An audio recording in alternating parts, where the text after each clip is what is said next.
Boleh. Itu tunjuk tangan menjawab. Sonado na bisa ba? Tak mampu kita dah. Kalau umur kita ditanya orang, lupa awak. Bisa tengok ke TV, tahun berapa lahir. Hitung kata, jumpa umur sekian tahun. Tapi kalau ditanya ni orang, berapa si semua pak ni, berapa si semua ibu ni, tak bisa jawab dah. Tak tentu. Memang itu tuh rahasia dari Allah Subhanahu wa Ta'ala. Makanya Bapak Ibu yang saya muliakan, ketika bertambahnya tahun atau gantinya tahun, itu mengingatkan kepada kita bahwa kita ini sudah jauh dari tanggal kelahiran, semakin dekat dengan tanggal kematian. Sadar awak tuh, jauh dari tanggal lahir, doket dengan tanggal man, tapi dan selalu wak ingat dan mana tanggal lahir. Memang tanggal mati itu nak tentu awak tu. Oh sempat tentu lah itu mungkin kan dia ingat tu orangnya. Tak tahu kita. Maka diingatkan kita oleh Allah Subhanahu wa Ta'ala. Bismillahirrahmanirrahim. Ya ayyuhalladzina amanu taqullah awal tanzur nafsum ma qaddamat lighad. Orang yang beriman, takwa. Disuruh takwa kita ni. Lalu kata Allah, dan hendaklah setiap diri memperhatikan apa yang sudah dipersiapkan untuk hari esok. Esok tu jauh tu mah. Besok kalau lama mati kita Bapak Ibu. Apa yang dipersiapkan untuk besok tu? Untuk pergi jalan-jalan je banyak persiapan kita. Awak tanya kadang kawan tu, banyak betul bekal. Awak sekali-sekali pergi ke situnya Pak Ustaz. Tak masalah lah banyak bekal. Mati tu sekalinya. Tak nak balik mandi lah tu. Aku tak ada bekal. Aku kalau tak ada bekal mati kutu gitu. Makanya perlu bekal. Persiapkan bekal. Maka kata Umar bin Khattab, Umar Ibn Khattab suatu hari dia pernah berkata begini. Apa kata Umar Ibn Khattab? Setiap hari kita mendengar sebulan telah meninggal, sebulan telah berpulang. Nanti suatu saat kata Umar Ibn Khattab, sayalah yang akan terpanggil namanya. Umar bin Khattab telah meninggal. Kau mengingatkan begitu kau? Ini yang diumumkan nama kawan. Besok mungkin nama kita.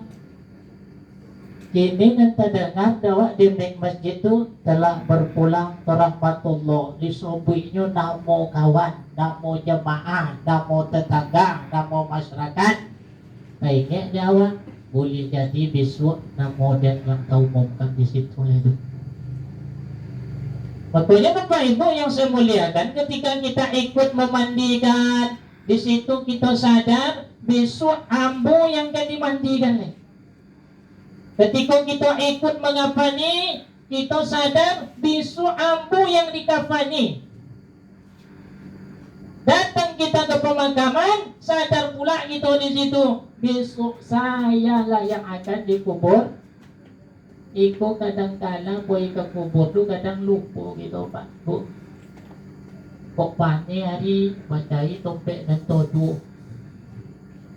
Berpanggil kawan siko lah mengumpul siko Cito-cito gitu sebotol. Dan kawan ditanam. Sehingga pulang dari situ lupa. Padahal awak diingatkan tu. Datang takziah malam tu gitu diingatkan ke Bapak Ibu. Maka Hasan Al-Basri, Al-Imam Hasan Al-Basri, suatu hari dia makamkan seseorang. Lalu datang yang lain, ikut lo yang memakamkan, tapi dia yang datang, lo tak tentu dia siapa yang meninggal lo. Lalu ditanyanya ke Basri, Imam Hasan Al-Basri, yang meninggal kok siapa? Apa jawaban Imam Hasan Al-Basri? Ana wa anta. Yang meninggal tu saya dan kamu. Apa maksud Hasan Al-Basri? Kasih po kita kan berpulang besok. ikut yang kata janji sama awak. Tak bisa gitu lari, tak bisa gitu menjauh, tak bisa gitu menghindar. Lari pun kan dikejar. Makanya kata Rasulullah, ketika memakamkan seseorang, inilah hari yang mestinya kalian harus memperbanyak bekal. Nah, duit kan dibawa. Apa yang gitu bawa? Oh, apa hebat Pak Ustaz? Tak ditanya oleh malaikat duduk. Apa banyak arato? Tak kan ditanya. Apa gagal? Tak kan ditanya. Manu ada orang menyebut le kalau le nampak awak dia nyata botak, gagah banyak kau manu ada. Hanya amal yang akan dibawa. Ada yang lain. Makanya penggantinya tahun ini ingat kita dekat dengan mati, banyak bekal. Kalau tak punya bekal kita pulang kampung, pulang kepada Allah, berpulang kepada Allah. Pulang tu pasti ada bekal. Pulang kampung juga banyak bekal, apalagi pulang kepada Allah. Mati itu Bapak Ibu pasti, tapi kita tak tahu kapan. Kubur itu pasti, tapi kita tak tentu bila kan masuk. Surga neraka itu pasti, tapi kita tak tentu di mana dan punya awak. Surga kan atau neraka? Maka amal itulah yang kita mesti perbanyak dalam hidup ini. Jauhi sifat-sifat yang tak baik. Salah satu contohnya apa? Sifat yang akan menjauhkan kita dari surga itu sifat sombong. Tuh aku sombong-sombong itu juga lah. Jadi mayat aduh kan bisa sombong ada. Aku disombong dalam mayat. Sebetulnya kan bangkai itu. Bangkai. Cuma supaya halus mayat atau mayat siapa. Dan orang yang hidup pun lah takut kawat dong. Kok sempat dua-dua yang yakin banyak yang lari. Kamu wak dongkek lah. Lagi kalau lagi makamkan ya. Tapi pun nampak macam minum kejadian hantu sebulan. Padahal ada orang. Cuma membayang. Aku ingatkan kita. Awak bekal, berbanyak bekal. Bapak Ibu yang saya hormati, besoklah mati gitu.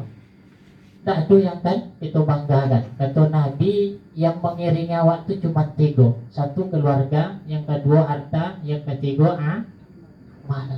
Yang tinggal yang mana? Amal. Keluarga pulang, harta pulang. Sehebat-hebatnya janji gitu dulu Bapak Ibu, saya hidup saya mati. Ibu mati surang. Dah ada itu. Apalagi apa-apa buat hati ibu jarang tangannya menangis.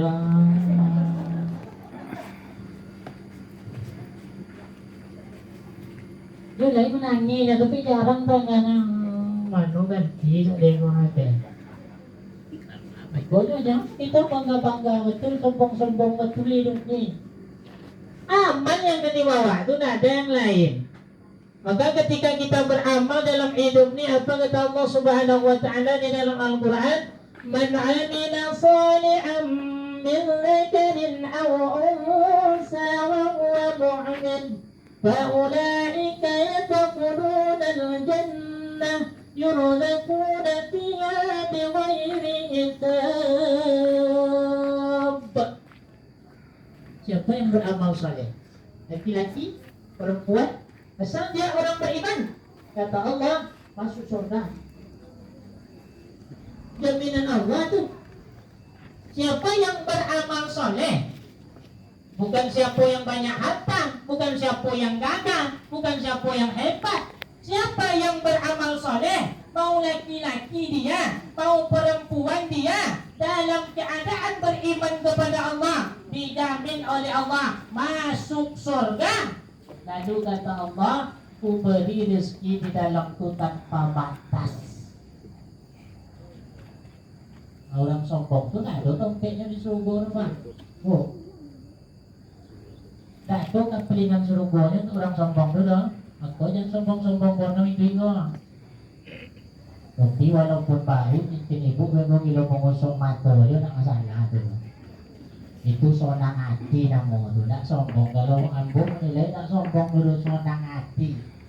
Kalau bapak-bapak gua punya jam baru kilo mogang telingo ya, itu namo sonang hati. Aku ditanya oleh kawan dia, apa bu kilo ngosok mato ya, nah dulu, nah tu mengun yang beda nggak dulu. Tak sombong dulu, sonang hati. Mensyukuri nikmat Allah, bau beribadah. Walaupun banyak kita punya harta, tapi dibawa ke ibadah, itu tak masalah dong. Tapi kalau untuk menyombongkan diri, masalah dong. Ada ilmu lah, sampaikan walau satu ayat kata Nabi. Tapi kalau untuk membanggakan diri, masalah.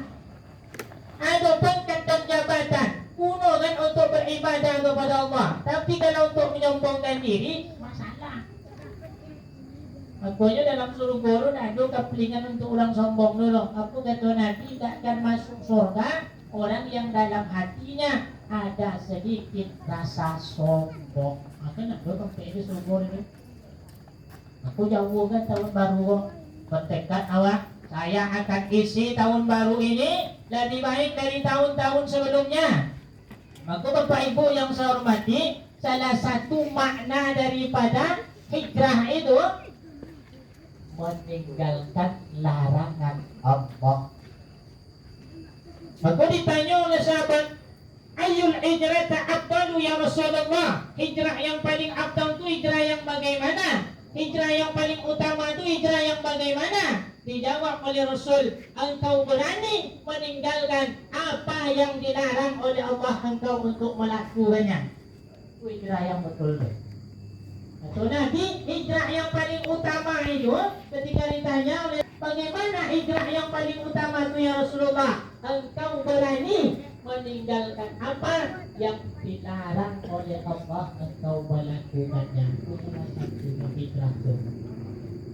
Aku lagi peringatan tahun baru Hijriah ini, diperingati hijrah Rasul langsung. Walaupun tak bulan Muharram Rasul hijrah, selalu disambut pautkan karena hijriah itu diambil dari hijrahnya Rasulullah SAW. Maka kita kok tinggalkan larangan, pojokan perintah itu dan kenapa hijrah itu. Hati-hati, jangan bengkok, rajin ke masjid, rajin ngaji, rajin majelis taklim, selalu macam, rajin dengar ceramah, lalu makin jawab lah hebatlah ibadah awal. Lalu dipanggil di orang tak bau bunyi, diajak di orang tak omong, orang kasih bawa tak ikut, tak adunya bermasyarakat seketiknya dong ibadah lagi banyak. Udah jadi tak ada nilai ibadah tu di mata Allah mereka. Karena ibadah tu ada ibadah yang berhubungan kepada Allah, ada ibadah yang berhubungan kepada sesama manusia. Aku contoh malam ini ikut ibadah kepada Allah, juga ibadah kepada sesama manusia. Mengingatkan kita takziah malam ini, suatu saat kita yang akan ditakziahi orang. Maka Bapak Ibu yang saya hormati, semoga kematian ini mengingatkan kita. Kata Rasulullah, orang yang paling cerdas itu orang yang banyak ingat mati. Itu. Lalu ditanya oleh sahabat atau seseorang datang kepada Rasulullah, ya Rasulullah, beri saya nasihat. Nomor satu yang Rasul sampaikan, perbanyaklah mengingat mati. Masih juga lagi mati. Lalu ada sahabat lagi yang datang dengan Rasulullah, ya Rasulullah, andai kau tak ada lagi di dunia ini nanti, kau sudah dipanggil oleh Allah, engkau sudah kembali kepada Allah, kepada siapa kami akan mengadu? Kata Nabi, ku tinggalkan dua hal. Satu bisa bicara, satu diam saja. Satu yang bisa bicara Al-Quran dan diam saja. Kalau mati itu diam bu. Tapi peringatan yang luar biasa tuh. Makanya ketika kematian itu datang kepada seseorang, kematian itu sampai kepada seseorang, ingat kita, itulah akhirku nanti hidup di dunia ini.